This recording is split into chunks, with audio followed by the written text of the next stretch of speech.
The school was invited to make the papal altar for the visit of His Holiness Pope John Paul II to Coventry Airport on May the 30th, 1982. Brian Rush and partners were the architects commissioned to design the papal altar on which Mass would be celebrated.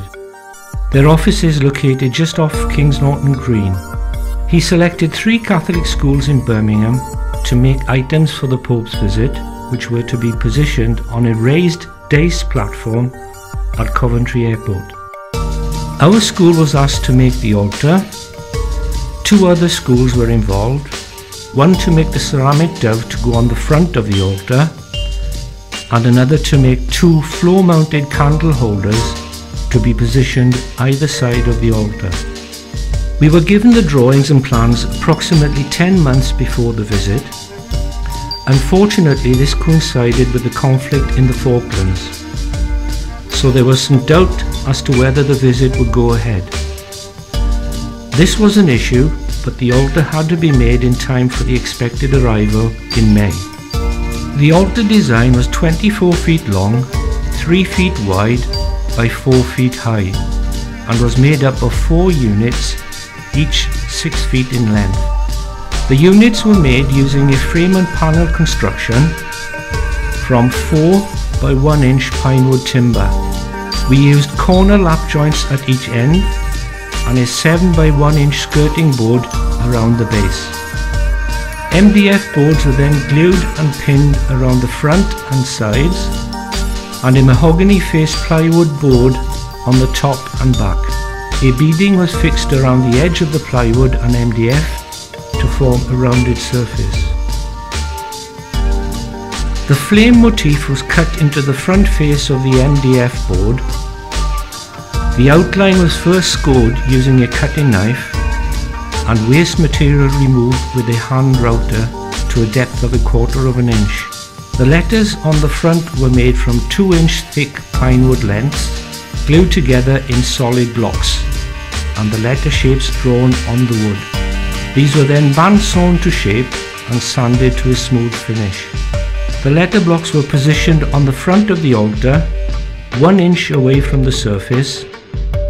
Aluminium pipe rod was cut to length and screwed into position from the back of the MDF boards and into the letters.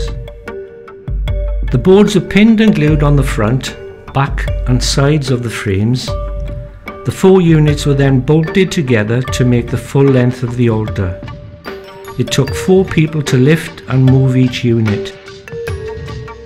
We used a white textured paint on the front and sides, and a polyurethane stain varnish on the top and back panels. The flames were red acrylic paint and the letters gold, to be used sparingly as it was very expensive, as Mr. Rush emphasised.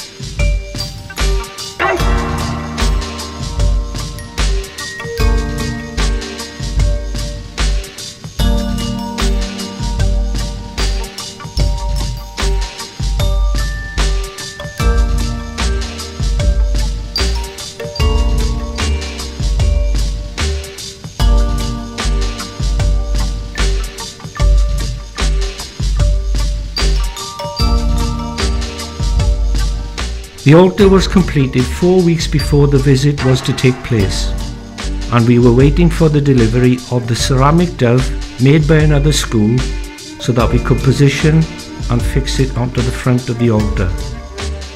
The architect visited the school periodically to check on the progress of the construction, and he was eager to see the dove safely delivered to the school and fixed in position, because he had not seen the finished article. When the ceramic dove did arrive, I got a call from the office to come down and collect it from the foyer. It was delivered in an elaborate non-breakable package. It took 2 of us to lift it and carry it down to the workshop. When we opened the package, I was shocked to find that the ceramic bird had exploded in the kiln when it was fired and had come out looking more like a budgerigar.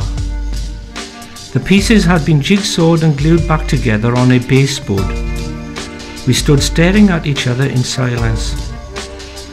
I waited in trepidation for the visit of Mr. Rush the following day.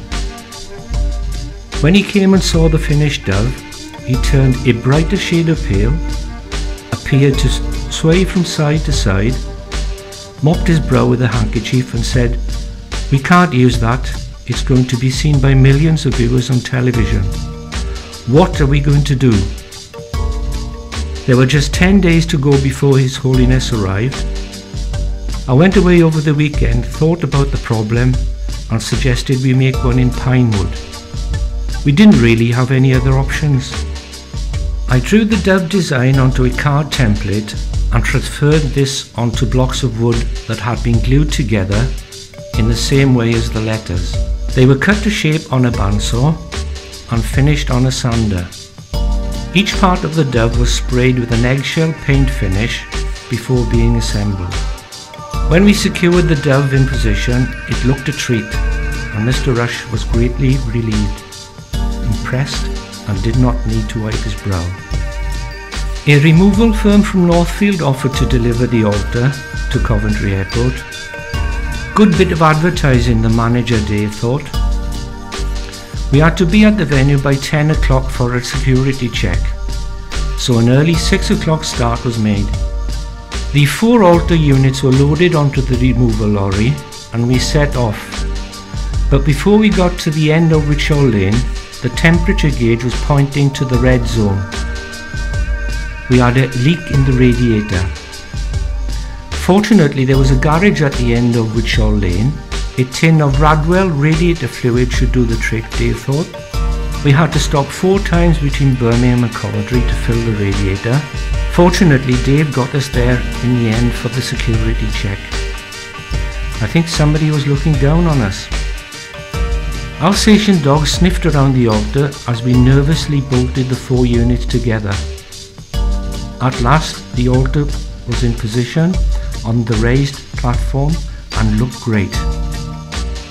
After the visit was over, we collected the altar and brought it back to our school. Due to its size and weight, it proved difficult to maneuver around for school masses. It was too big to fit into the chapel, so it was stored on the stage for a time until it was decided to make 2 altars. One half for our school, the other would be located at St Gerard's, Castlevale, where Father Mike Knight was the parish priest. He happened to be chair of governors also. So 2 altars were made, and this required another dove to be manufactured. It was difficult to find a permanent place to store the altar, leave alone use it on a regular basis. So to commemorate our contribution to the visit of Pope John Paul II, a framed piece of the altar is located in the foyer of the school. Many thanks to all staff and students who helped in the making of the papal altar. Thank you.